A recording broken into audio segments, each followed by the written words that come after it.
Hello, everybody. Welcome to this very special bonus edition here on Ringside YouTube channel. I'm Jose Taboada. You can find me on social media at Taboada93. Mr. John Dawson. You can find him on social media at John Dawson Music, who has an album coming out this Friday. Outlier, right? Yes, Outlier sir. is coming out this Friday, available on vinyl and available on his link on his Shopify, which we will link later on in the week. So we're very All very excited. streaming platforms, you name it. Even better, Yep. yeah. On your yes, I don't know why I forgot the podcast version, but vinyl is cool. So physical stuff is fantastic. Physical Absolutely. media is the way to go. But anyways, John Absolutely. Dawson with an album coming out, so I'm very very excited for our homie. But we will get to that later on in the week. Very exciting for John. I'm really happy for John. I just want to say that before we carry on. Just stoked, man. Thanks, That's buddy. that's awesome, man. So we wanted to record this. First of all, if I sound very quiet and very monotone, it's because it's super late at night, and everybody's sleeping. So I'm pulling this off, but that's okay because I think we're a little hot. I mean, we are hot, but we wanted to get get our thoughts out before this week's episode of Ringside Heat. We are coming back after a week hiatus this Friday, and talk about Monday Night Raw, another successful Monday Night Raw. And I was telling John, I can't remember the last time I saw a full episode of Raw in back to back weeks, or maybe it's like back to back to back, like a three-peat of like I'm willing to sit down and watch the full 3 hours of Monday Night Raw. It's huge. Raw Yeah. has been on fire. Not that the rest of WWE hasn't, but Raw in particular has just struck gold. The Rhea storyline, now that Rhea Ripley's back, the Damian and Gunther world title scene has started to take shape in very very drastic tones, and of course, the Wyatt Six, which I was saying a couple of weeks ago here on the show that it's catching my attention, and now it's even catching more of my attention. So, John, I want to start this off with you. What what is catching your eye, and really why you wanted to record this right now? Okay, well, obviously the Rhea Ripley thing is huge because her pop massive. Rhea Ripley to me for a long time has transcended her division, and unfortunately for the women's division, it's always been kind of second tier to the men's, but Rhea Ripley, I think, has been above and beyond with everything. And this character, this storyline with Liv, unreal, man. Like the crowd's in, everybody's in. Like it's hot. She's a baby face. Yep, the Um, turn's complete. like 100%.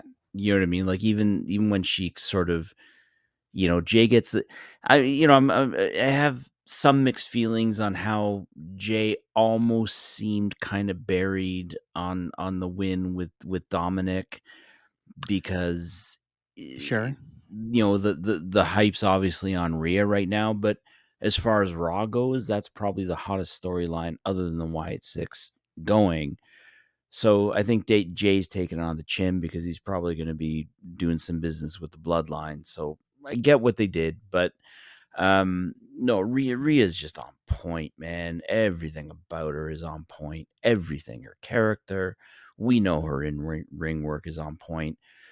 I've never been a huge Liv Morgan fan, but she's perfectly positioned for the role she's playing. Oh, Um, it's right? Like you can't really argue that, you I, know. I I love when, personally for me, I love when you look back at a superstar's beginnings of the career, where they were at the start of the career, what Yeah. they were doing, their character, and where they grow from there to see where they are today. Like Jey Uso, the tag Oh yeah. team, um, dead end to now this hot singles guy that you kind of don't want to ever see in a tag team again. Probably will at some point, but it just like Eh, it's amazing how dude, you see like these people like grow their careers and form the characters that are making their careers. Liv Morgan is another great example of that. yep. From the Riot Squad to suddenly this Yeah. Yeah. insane heel champion Yeah. that hooks and reels you in many different ways, to put it lightly. Well, listen, there's evidence. of in our own episodes of me absolutely crapping on the Usos because I hated Uso Penitentiary. I was just I never bought into it. I watched Jay work through his bloodline scenario. I've watched him become main event Jay Uso. I couldn't be happier to see a guy who can take a back seat for a second and not lose any momentum. Like Hmm. none of this hurts Jay. No, You know what I I mean? don't Like think no, so. he's I, fine. He's fine. I, I can see where somebody would argue because yes, he was inches away from the Money in the Bank. A lot of people still wish he won the Money in the Bank. His dad, of course, Yes. outspoken out there, Rikishi, and I understand that he's kind of being kind of suddenly mixed into this, and you don't want him lost because of how hot the Judgment Day story has been going since WrestleMania. But to me, it's like you're adding Jay to the hottest moment so he could be noticed more. Yeah.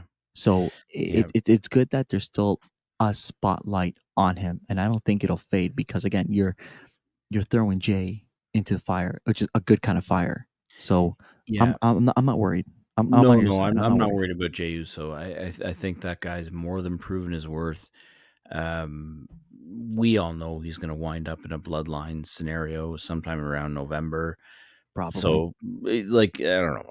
I don't see any other trajectory for this guy. But this guy's solid. This guy's bankable money. He's just brilliant. Jey Uso's another category. We watch Rhea tonight to see a woman wrestler do what she did, and I hate to say that 'cause it sounds horrible, but you know what I mean, like, this is bigger, even in the heyday watching the Attitude Era of Trish and Lita, no one ever touched Rhea and what she is right now as a character. Hmm. I have never seen a female character, in my opinion, this over. I don't know, maybe I'm wrong, but I just don't think it's ever happened. I think a worthy challenger is Becky. And again, this Close is second, and again, yeah, this is somebody who was there for the crowning of Big Time Bex at WrestleMania 35, right? This is somebody who I was paying very close attention to it because that was my main event for my first WrestleMania. Becky was big. When that nose broke, I can't it shifted her career. It was like a blessing in disguise. sure. And that popularity for Becky was insane. It was huge. And then the pandemic hit, but like again, I brought this up on the show too that the Royal Rumble pop when Lana was injured and Becky replaces her in the 2019 Royal Rumble to win it and then go on to MetLife Stadium. That the pop in that stadium was unhinged, unglued. So I do want to recognize Becky, Okay. but I'll give you a comparison. I do like where you're going with that because of the levels that Rhea is starting to reach and will keep reaching in Okay. over the next few years. At this point in women's wrestling, Becky is Shawn Michaels, Rhea is Stone Cold Steve Austin.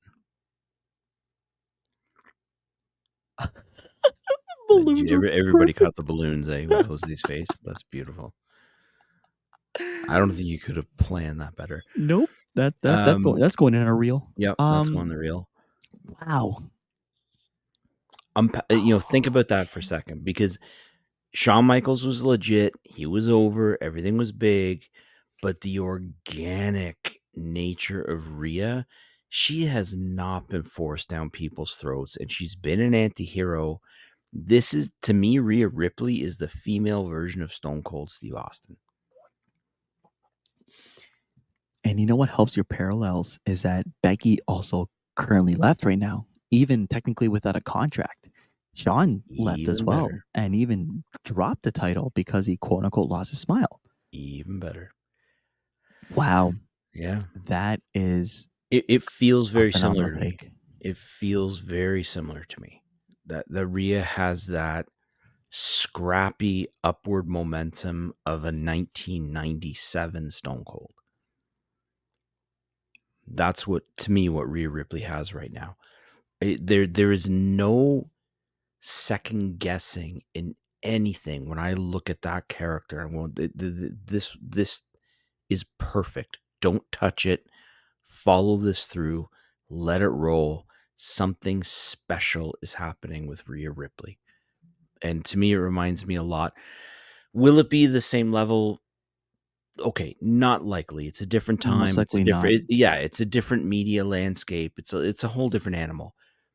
But to me, the closest parallel I can think is a female version of Stone Cold Steve Austin in 1997 right now. SummerSlam could be her WrestleMania 14, right? Like it could be. I would argue Rhea has already had her WrestleMania 14 moment at WrestleMania 39 against Right, Charlotte. but she never had this. I think this storyline will do something else. Damn. I really do, man. I'm telling you, there's something else happening here. Rhea is special right now. I don't. There's no. I hate to say this, but sometimes when I would watch the women's division, there'd always be this little sort of hiccup going, yeah, but it's not doing this. Yeah, but it's not doing that. Yeah, the in-ring work is good, but it's not that. But there's always a but. There's always a caveat. There's always Mhm. an asterisk. I don't have an asterisk with Rhea Ripley. I can't find one. I can find one in her opponents. I can find one with Liv. I cannot find a hole in her game. I can't. No, I will agree. Again, it's amazing how even in the disappearance and how Liv and Dom was building up Rio's return, that in the middle of all that, it was enhancing Rhea. I mean, this is also probably a great job in WWE's booking on Sure. wanting you to want Rhea. And boy, did we want Rhea badly. And when she came back last week in Ottawa, the pop was Huge. insane. Yeah. And oh, and I The mean, I think as well, like like I think with the setup of the Rose with Dominic at the end of Raw, Oh, it's brilliant. I Yeah. one brilliant, and again, like you wish it was you, but Yeah. but you can tell that even those kind of signs, Rhea could easily have the one of the biggest baby face pops ever. Not that she already hasn't had one in turning on Dom Oh my at god, yeah. SummerSlam, And and let me and let me tell you, the guy who really, goes over huge here, I will put Dominic Mysterio in my MVP of characters, look, man, hands down by a country mile. look. Mullet, mustache, look at that guy. I am a Dominic Mysterio mark right now. Let's take you back to last year's Clash of the Castle, not this past year's in Scotland. Last year's Clash of the Yep, Castle 2 years ago. Last year, yep, no, it was last year when he turned on his dad. yep, yep, Now, even before the turn, everybody's wondering what is Ray gonna do. Sorry, what is Dom gonna do? Is Dom gonna be as good as his dad? Does he have character? It's nepotism. He just found his way up because of his dad. yeah, One, smart to put him in another group, but under a different persona, the heel turn. But 100%. within that heel turn, he has found his footing. I could argue even on his own. Oh, yeah, different And style, different kinda grinder, different kind of approach. But look at the match last week, dude. Don't mean to cut you off, but look at the tag match last week. Look how Ray handled Dom. It was fantastic. it's It it's was fantastic. Dom has come on his own, and 100%. I I I I I want to. I think he's starting to. I don't say he is. He's starting to shape up. I think as one of the greatest heels, which is a bold take to say already, but Oh, he's in my top 5 for the sure. work has been phenomenal. Yeah, He's learned how yeah. to how to how to feed into the booze and not work against it. And Because he's I've seen a lot of superstars when they get booze like that, they try to fight it off, they work against it, and no, it he sinks leans them. into it. He He leans leans into it. into it, and And he he's makes it wearing and he the makes it his own. hairstyle and facial hair of if anybody who knows the wrestling history, his supposed you harken back to the ruthless aggression Ray and Eddie thing over Dom, and Dom is looking like Eddie. This is just badass. Now Even the the rose to Rose, Rhea. everything, man. And the stuff when Raw went off the air last week, somebody AB'd online Eddie begging China's forgiveness for something and Dom begging Rhea's forgiveness. This guy isn't missing a move, and Ray is guaranteed to be coaching him on this. Oh Now, yeah, the eventual face turn for Dom, this is not yeah. happening It's not happening right away. anytime No. soon because it's money right now with him. And I think even if Rhea doesn't turn on Dom, you you do it the other way. Dom turns on Rhea Oh, and lets now Liv retain. that's my call. Is at SummerSlam, Dom somehow screws Rhea because what you got to do now, with Judgment. This sort of leads into the thing with Judgment Day because I think Priest is in a very similar category. You need to have Dominic screw Rhea, and you need Damien broken off here somehow. Basically, you need those two to split and fork off a Judgment Day, and a new sort of Judgment Day evolve. Retaining Dom, retaining Finn. Finn just re-upped. Finn doesn't need to go anywhere right now. Keep him in Judgment Day. Keep him as an anchor. Keep JD in there. Keep Dom in there. Have Dom turn on Rhea. Liv joins. Turn on Rhea. Sorry, I said term. Turn on Rhea. You have Liv joining Judgment Day, and you have Priest by hook or by crook is now out of Judgment Day because I'll tell you right now, that guy, one of two things WWE has to do with that guy. First of all, they're going to retcon the botch at Money in the Bank. He's Hmm. going over Gunther, in my opinion. I'm starting to think the same way, and I think this is And a he's good going over clean. transition. And he's Yeah, going and I over think clean. this is a great transition into the next conversation before we get to the Yep. White Six. I was this is like we were having this discussion with Chico. I was having a discussion with Chico. What do you do with Damien? Because I think the run that Damien's on, I think is, in my opinion, has been better than everybody anticipated. I know it came off of Money in the Bank cash in, and everybody assumed he was going to be a transitional champion for Drew McIntyre. Obviously, Clash at the Castle unfolded, and WWE wants to focus Drew and CM Punk more as opposed to And having Drew with the Seth, title, yeah. which, by the way, phenomenal decision. I cannot wait for the Drew versus CM Punk Hell in a Cell match at Bad Blood in October in Atlanta. Yep. Damien has proven that he is not a transitional champion. And even WWE acknowledging that, I think, was a big step. But yes, I think you needed to establish Damien because yes, you need to eventually set him up in a scenario after Judgment Day, no matter what.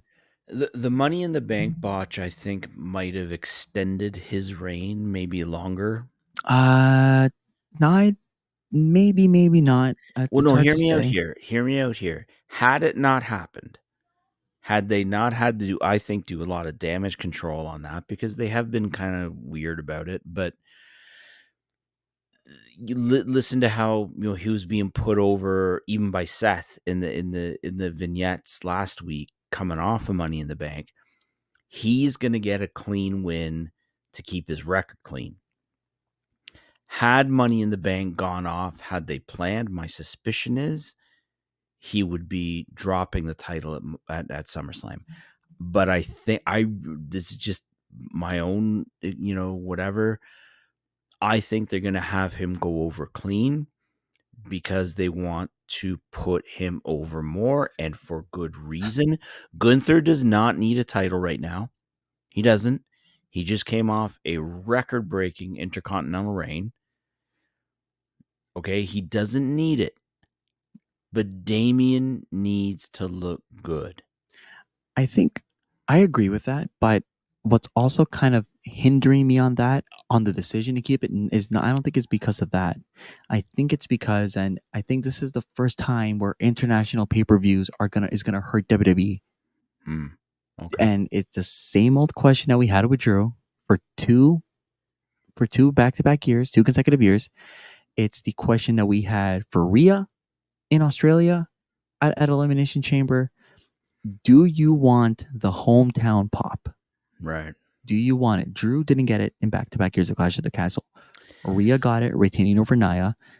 Bash in Berlin is Gunther's home base. Even though he's Austrian, it basically is going to be his home base. Ostensibly, yeah.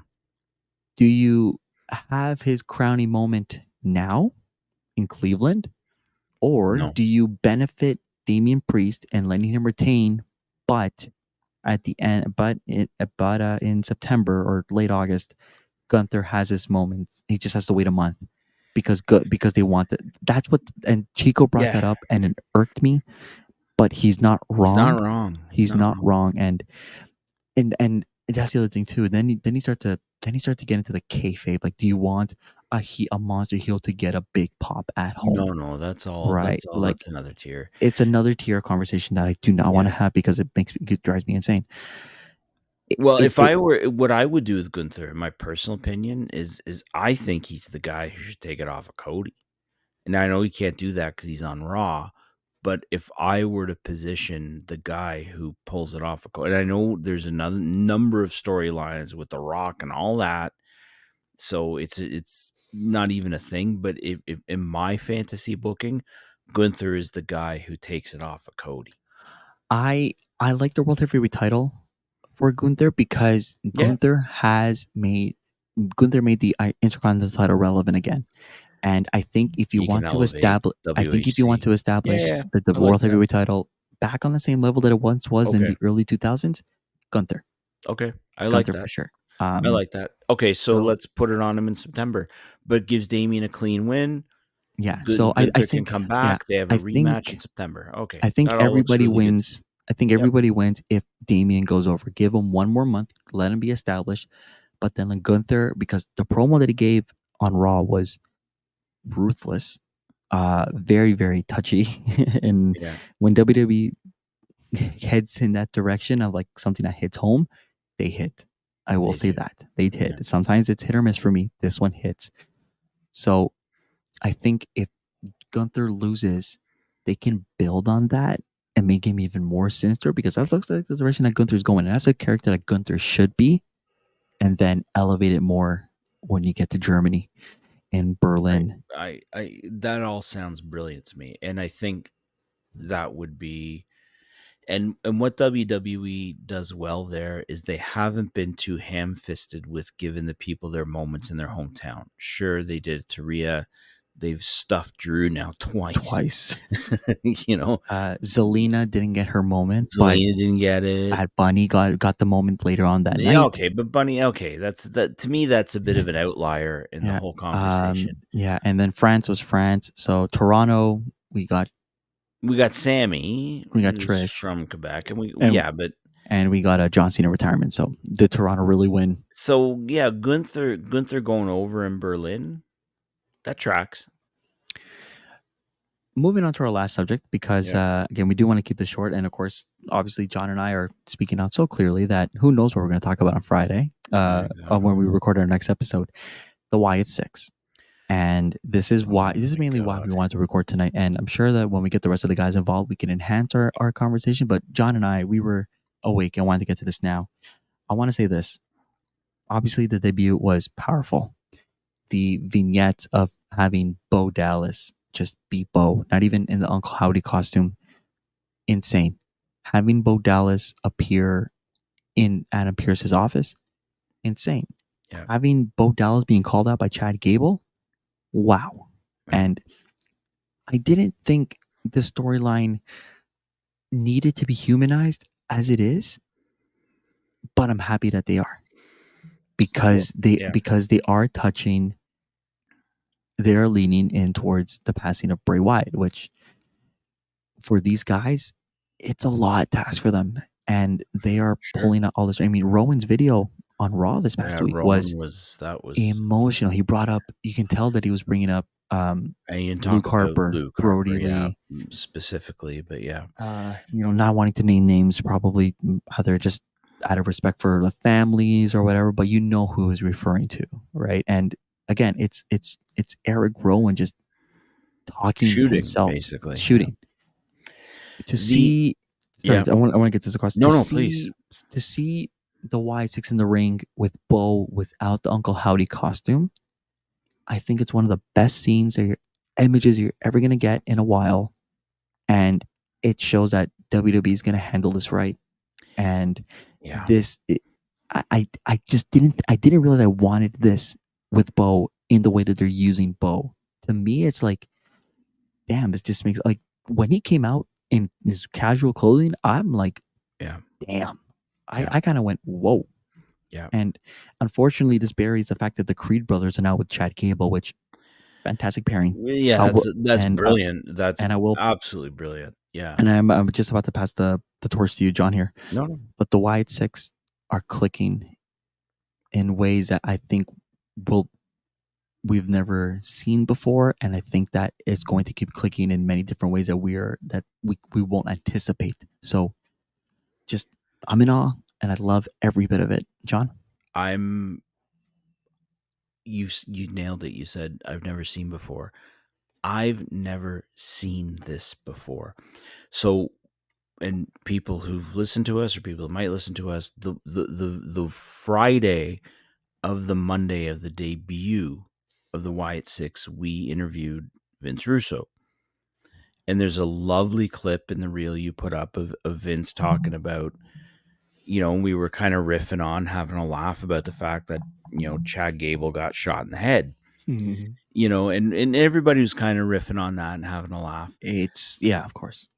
because we're like, okay, well, what does WWE do here? And then there was some things that went up about the Wyatt Six went out and got like shawarma or something like the Avengers, after that event. And the question was always, well, what do they do with these guys? Right now, you've got these creepy whatevers, and Bully. I heard Bully Ray talk about it. Everybody talking about. Eventually, these guys got to get in the ring. What I think happened, and which puts WWE on another level for me. I want to believe they listened to us. Maybe somebody did there and listened to Ringside Heat talking to Vince Russo. Eventually, these guys had to take the mask off. They probably just listened to Busted Open, but we were saying the same thing.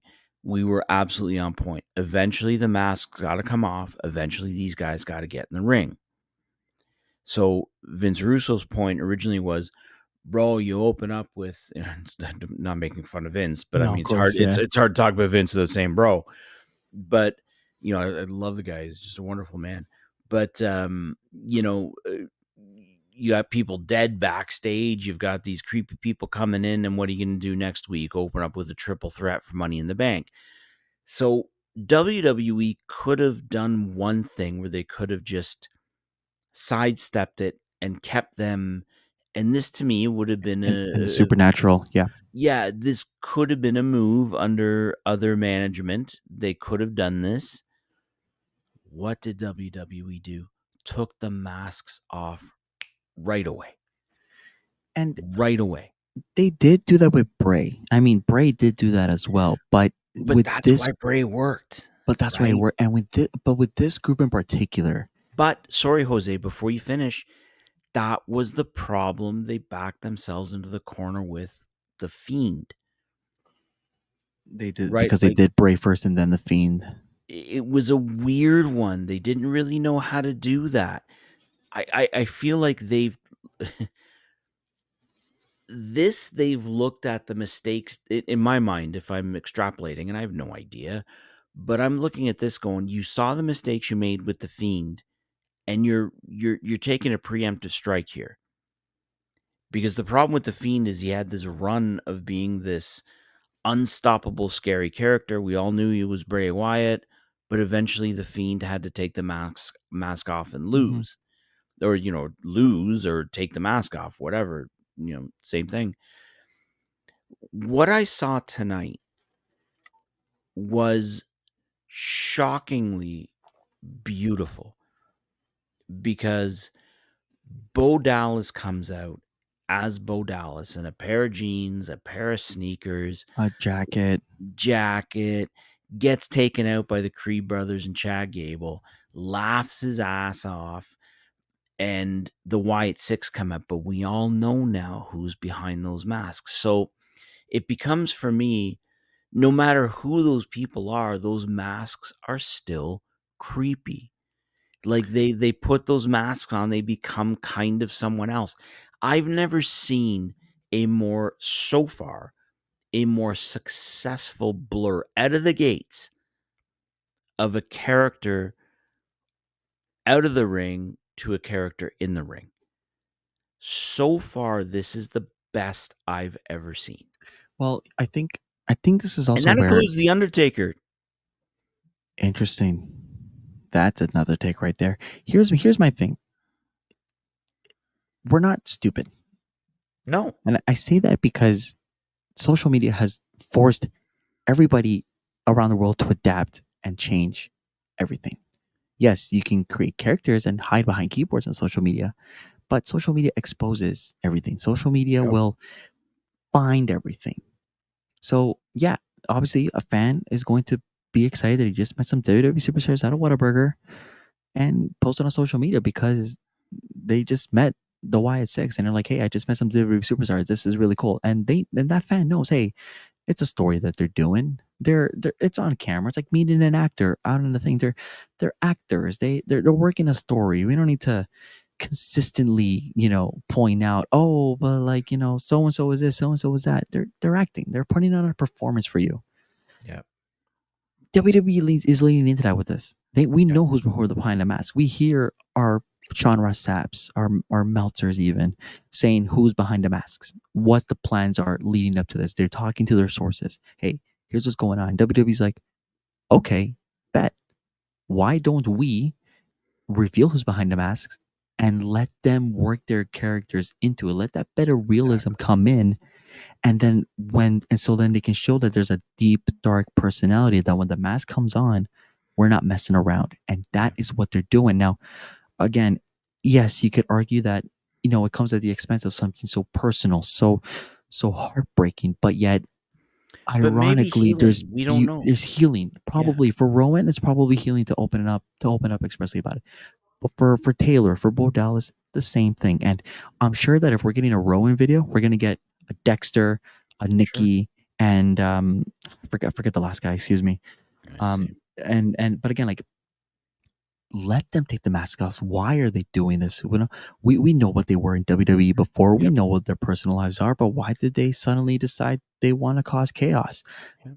Feed into it, and Yep. that's why I And think then let it this move on works. after to something else. Let him move on. Yeah. Again, like this, it's that deep, dark, twisted personality of like, I kind of want to unleash hell because I had hell unleashed on me. It happens in real life, and WWE's like, all right, we know who they are. All right, let's not hide from it. Let's Yeah. give Let's not you hide a from it. reason why they're doing this. And I can't wait to see the others and their videos if it does come out. But it is such a great way to break the fourth wall and just tell us and just let the B2B tell us, hey, we know you're not stupid, but let's see what you can do with this, Yeah. how you process this content. And again, It, Bo Dallas to me coming out will probably be one of my favorite moments at the end of the year. I was it that was so poignant. I was So poignant. I was that impressed by it because it's like you're not insulting our intelligence. Like this is Yeah. insane, and That's what blew me it's gonna away. He work. goes, "It's Bo Dallas," and Chad calls him out, and then just walks out. I'm like, "Oh my god, that's Like it's not brilliant." Uncle Howdy. It's just Bo. It's like He just comes hi. out. It was phenomenal, man. Like We they've we're gonna be scaled down, from the it could have gone a couple ways. They could have doubled down on the supernatural bit, and again, under other leadership, maybe they would have. They had a kind of flashbang moment everybody talked about. It was gorgeous. It was theatrical. They pivoted in a very interesting way because they could easily have doubled down on the theatrics. They could have, but and it would I have and we were represented, expecting that, and and we we were were expecting that. expecting that, but it would have been incongruous with the rest of the product. So, what I'm impressed with is watching how they've taken this cinematic, crazy introduction and they've gradually, over the last few weeks, slowly reduced the temperature where these people can not. If you imagined when they first came out, that first vignette, if you said the next week Bo Dallas would come out with his mask off, people would have been like, "That's the stupidest thing you could do," Exactly. They would have right? been like, "Well, what's the point of this? I miss good characters like the Undertaker. I miss Yeah, Kane. I miss like when they don't like mess with us on the fourth wall. yeah. They The let it real cook." time pivot has been pretty impressive to watch, man. I I don't know what we're gonna talk about on Friday, and I'm sure the rest of the guys are gonna kill us, but I Yeah. think we can bring this up to them, and I think definitely it's a conversation that we want to pivot We'll just towards. talk about it again. Yep, I'm down to talk about it again. But I think that's going to be all for us here Yep. tonight on this very short bonus content here. Let us know if you would like to, if you want like more videos of the rest of the crew, or even John and I or the others just wanting to recap the episode, do quick recaps of the episode like this before we get into a full discussion every Sunday on Sauga 960 AM at 7 o'clock Eastern, 4 p.m. Pacific, or our repeats Tuesday nights at 9 o'clock Eastern, at 6 p.m. Pacific. So we will depart from you here. Follow us on social media at ringside_heat across the board. Subscribe to us here on YouTube. That is Mr. John Dawson. Look out for his album Outlier this Friday, July 19th. And of course, you can follow me on social media with no musical talent at Taboada93. Friends, thank you for watching. We will catch you guys on the flip side. Thanks for watching. Good night.